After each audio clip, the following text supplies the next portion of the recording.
Oi pessoal, é um prazer imenso estar aqui novamente com vocês para o nosso segundo Microgênios News. E para esse nosso segundo programa eu escolhi um assunto bem interessante, pelo menos eu acho bem interessante, espero que vocês também gostem, que é a inteligência artificial. Então vamos lá, vamos começar.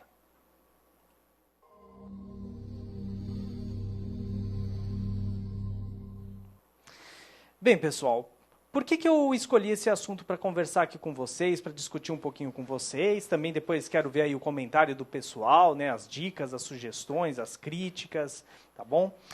Pelo seguinte, eu tenho visto em todas as revistas referentes à parte de eletrônica, programação, sistemas embarcados, que eu acesso, seja aqui no Brasil, seja fora do Brasil, e também notícias de jornais, investimentos de empresas, né, nessa área de inteligência artificial, ou seja, é um tema muito em pauta nesse momento, além de ser um tema interessante, é um tema em pauta na atualidade. E provavelmente esse tema vai nortear muita questão de novas tecnologias e também de novos negócios, né, novas oportunidades de negócio. Então, acho que vale a pena a gente comentar um pouquinho aí sobre esse tema e o que está acontecendo aí na atualidade. Apenas uma questão para a gente fazer um pequeno histórico. Esse tema de inteligência artificial não é uma coisa nova, tá? Então, o início das pesquisas, dos estudos relacionados com essa área, remonta aí de mais ou menos um pouco tempo depois do final da Segunda Guerra Mundial, na década de 50. E um dos precursores nessa questão de inteligência artificial foi o próprio Alan Turing, tá? Uma figura muito importante no contexto da Segunda Guerra Mundial. Ele participou daquela equipe que criou a máquina, se não me engano, o Colossus, que foi primeiro computador, um dos primeiros computadores dedicados a decifrar as mensagens cifradas do exército alemão, e isso foi importantíssimo para algum tempo depois a vitória dos aliados, né, na Segunda Guerra Mundial. E depois do final da Segunda Guerra Mundial, Alan Turing se dedicou bastante nessa área de inteligência artificial, a ponto de propor o teste de Turing, né, ou jogo de imitação, que inclusive é o nome de um filme recente também, não muito antigo, acho que, se não me engano, do ano passado ou do ano retrasado, que abordou aí a vida do Alan Turing e tem tudo a ver, não o filme, tá, mas o nome do jogo, o jogo da imitação, com essa questão de inteligência artificial, né? Então, o que se baseia esse jogo da imitação ou o teste de Turing? Ele se baseia num cenário, né, hipotético de jogo, onde três indivíduos, vamos dizer assim, um juiz e dois outros indivíduos, que pode ser um humano, uma máquina, duas máquinas, dois humanos e assim por diante, vão interagir.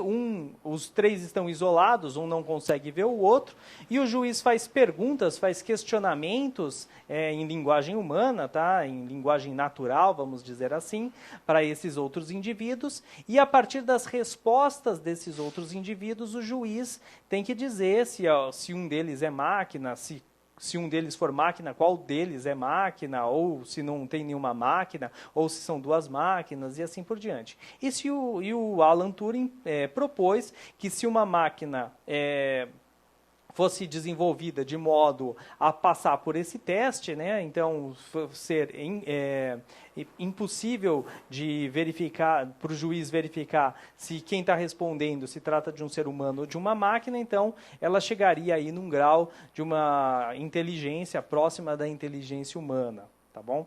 E por muito tempo se buscou esse tipo de inteligência, né, de criar máquinas com inteligências que imitassem a inteligência humana. Por um período de tempo, né, não vou dizer por um período de tempo, até porque isso é uma coisa que vem até hoje. Essa questão da inteligência artificial, ela foi dividida em dois ramos. Então, um ramo que estudou, né, e estuda ainda hoje essa questão de inteligência de uma máquina, de um computador, de um dispositivo que simule a inteligência humana, né, todas as questões de aprendizado, inteligência cognitiva, reconhecimento de padrões e assim por diante. E, por outro lado, ferramentas que ajudassem o ser humano no dia a dia do trabalho, que o pessoal acabou chamando como de inteligência aumentada. Então, sei lá, por exemplo, um engenheiro que utiliza uma ferramenta CAD no seu dia a dia, ele está tendo a sua inteligência aumentada, porque ele está utilizando de uma máquina, de um computador capaz de resolver problemas matemáticos, problemas de ordens principalmente matemáticas, mas podem ser outras coisas também, de uma maneira bastante rápida, de modo a auxiliar ele no trabalho dele. Tá? Então teve esses dois ramos aí de inteligência computacional. Por muito tempo essa questão da inteligência aumentada foi o ramo com um desenvolvimento visível maior, né? Porque realmente hoje em dia a maioria das pessoas trabalham diretamente com o computador, então o computador está de certa forma aumentando ali a inteligência delas, mas com os últimos avanços da tecnologia, no poder de processamento, técnicas computacionais, novos algoritmos, redes neurais e diversos outros algoritmos aí que o pessoal nessa área de computação está desenvolvendo, a parte de inteligência artificial, de modo a, de certa forma, imitar o padrão de inteligência humana, está ficando cada vez mais forte no mercado. E esse tipo de recurso está sendo muito utilizado, já utilizado hoje em dia, por muitas empresas. Então, por exemplo, uma coisa clássica que a gente pode falar aqui, que a gente praticamente usa todos os dias, é a parte, por exemplo, dos sistemas de busca. O Google, por exemplo, ele trata muito bem está tratando muito bem essas pesquisas que nós fazemos, conseguindo nos identificar, conseguindo traçar o nosso perfil, conseguindo oferecer produtos para nós que tenham a ver com o nosso perfil, com o nosso tipo de busca, tanto é que tem uma grande parcela aí da população que está muito preocupada com isso, pelas questões aí de privacidade. Tá? Então, é uma área, essa área de inteligência artificial, que as empresas estão investindo pesadamente, empresas grandes como IBM, Intel, Google e assim por diante. A IBM, por exemplo, já há um bom tempo vem desenvolvendo essa parte de computação com inteligência cognitiva, no supercomputador Watson, que inclusive ela também já trouxe aqui para o Brasil, já tem diversos clientes brasileiros utilizando, e esse computador ele tem uma funcionalidade muito interessante com um outro tema que a gente tem ouvido bastante nesses últimos anos, que é a questão do Big Data. Então, praticamente tudo que a gente faz hoje acaba gerando informações, gerando uma base de dados digital, e essa base de dados ela precisa de alguma forma ser tratada, seja para fins de pesquisa científica, pesquisa do governo, ou pesquisa comercial mesmo,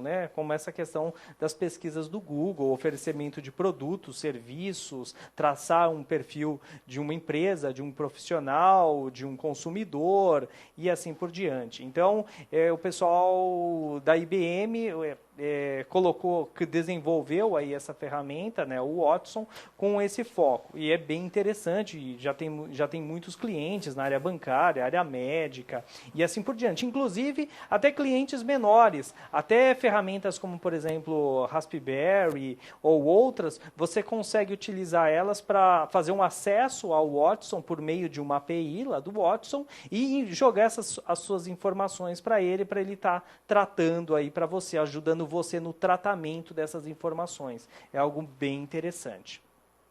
Mas uma coisa que eu achei muito interessante, assim, fora esse espectro comercial, esse espectro aí do que a gente já vem acompanhando no nosso dia a dia com relação à inteligência artificial, é até a questão de entretenimento. Porque um outro campo dessa área de inteligência artificial que está sendo muito explorado recentemente é a questão dos veículos autônomos. A gente está vendo aí as grandes montadoras, a Tesla, lá do Elon Musk, que revolucionou aí o mercado, e mesmo as empresas mais antigas da área automobilística estão investindo muito nessa questão de veículos autônomos. E pegando esse gancho e indo para a área mais de entretenimento, Teve um pessoal, os mesmos criadores, né, o mesmo grupo de investidores que criou a Fórmula E, que é aquela fórmula de carros elétricos, que é bem interessante, pelo menos na questão tecnológica. Eu não assisto as corridas, mas assim a questão tecnológica da Fórmula E já é bem interessante por se tratar de carros elétricos, né? E a proposta deles para os próximos anos é fazer uma nova categoria automobilística, e essa nova categoria automobilística vai ser apenas com carros autônomos. Então, os carros vão ser iguais, todas as equipes vão ter o mesmo modelo de carro. E o que vai diferenciar uma equipe da outra é justamente os algoritmos, a programação que cada equipe vai fazer, de modo a tentar vencer a corrida. Então, eu achei uma proposta muito interessante. Vocês podem conhecer um pouco mais sobre essa questão, né, sobre essa fórmula aqui, que eles ainda não tem nome, mas eles chamam de RoboRace. Tem o site roborace.com, tem o canal no YouTube deles também com uns vídeos bastante interessantes, é bem legal. Inclusive eles já desenvolveram um protótipo, tá? Não um protótipo com essa cara, esse protótipo assim do carro final também já está quase desenvolvido, já estão fazendo algumas filmagens, mas antes do lançamento, né, de utilizar esses carros, eles criaram um protótipo mais simples, com um outro carro de corrida lá, que até era um carro de corrida com um assento, né, para um piloto estar guiando o carro, mas eles pegam e colocam e programam o carro, fizeram lá as inserções de computadores, de câmeras, de dispositivo para controlar o carro de maneira autônoma. Note que só um detalhe, que essa corrida não é controle remoto, tá, pessoal? Não é que a equipe vai controlar os carros por controle remoto, não é esse o objetivo da corrida. É realmente ter uma inteligência artificial, o carro ser totalmente autônomo, e essa inteligência vai dar autonomia ao carro de fazer ultrapassagem, fazer as curvas, aumentar a velocidade, pegar as informações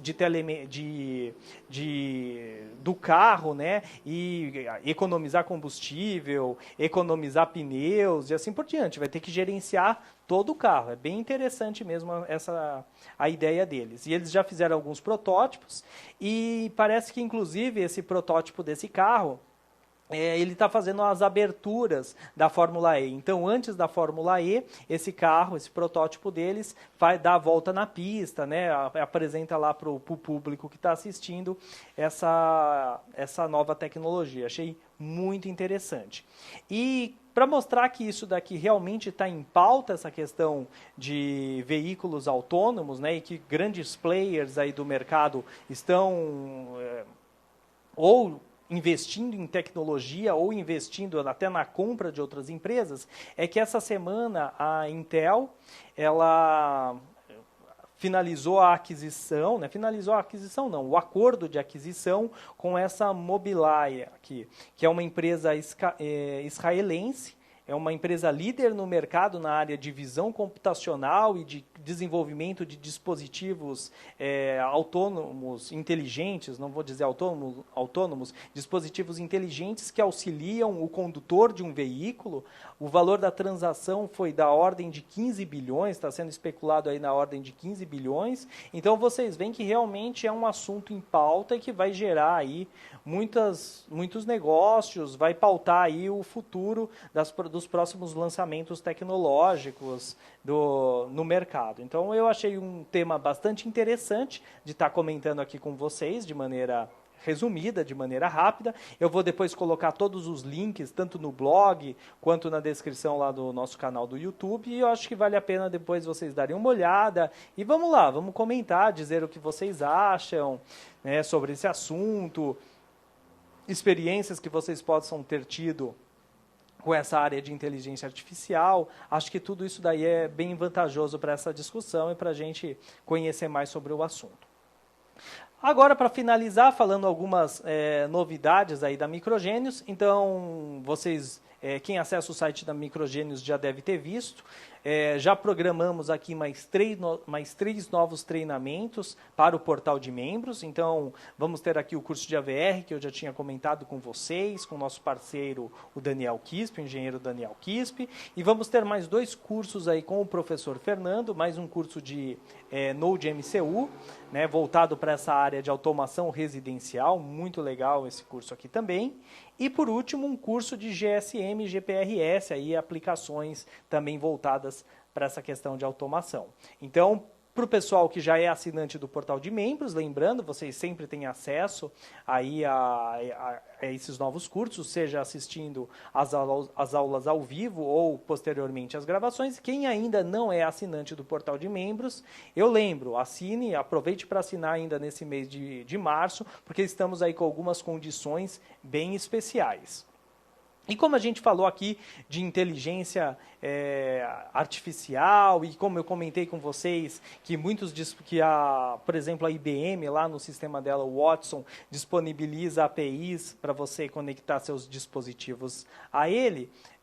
Um dos dispositivos que você pode conectar lá no Watson é a Raspberry. Então, apenas pegando esse gancho aí para também lembrar a vocês, lembrar a todos aí que estão nos assistindo, ainda temos algumas vagas para a próxima turma do curso de Raspberry Pi Automação e Controle, curso que vai ocorrer nos dias 17, 18 e 19 de abril. Então aproveitem, tá? Quem aí tem interesse em participar, vale a pena, não precisa ter conhecimento prévio sobre Linux, sobre Python, o necessário para a gente estar criando as aplicações, o professor lá, o Bruno, vai apresentar para vocês. No terceiro dia de curso, a gente faz aplicações com a internet das coisas, mexendo nessa questão de API, acessando o servidor externo. É bem legal o curso, vale a pena, não percam essa oportunidade. E mais um detalhe também, uma outra novidade. Tem até a ver com um dos personagens que eu falei aqui, né, nesse histórico da questão de inteligência artificial, que é o Alan Turing. Ele também, né, é contado um pouco da história dele naquele livro Os Inovadores, que, para quem não viu, também recentemente no canal aí da Microgênios, a gente começou um outro quadro, né, que é a dica de leitura. E o primeiro livro que eu dei de dica de leitura foi Os Inovadores. E é um livro muito interessante, muito legal, que conta aí a vida, não a vida, né, mas o trabalho de vários profissionais, cientistas, equipes, nessa área de computação. Foi um livro muito legal, que eu gostei muito de ler, e eu dei essa dica, falei um pouco mais sobre o livro nesse outro vídeo que eu estou comentando com vocês. Então, quem gostar, quem tiver interesse, dá uma olhadinha lá no outro vídeo, que eu falo um pouquinho mais, comenta também, se alguém leu, coloca lá os comentários. Obrigado a todos e até a próxima semana em mais um Microgênios News.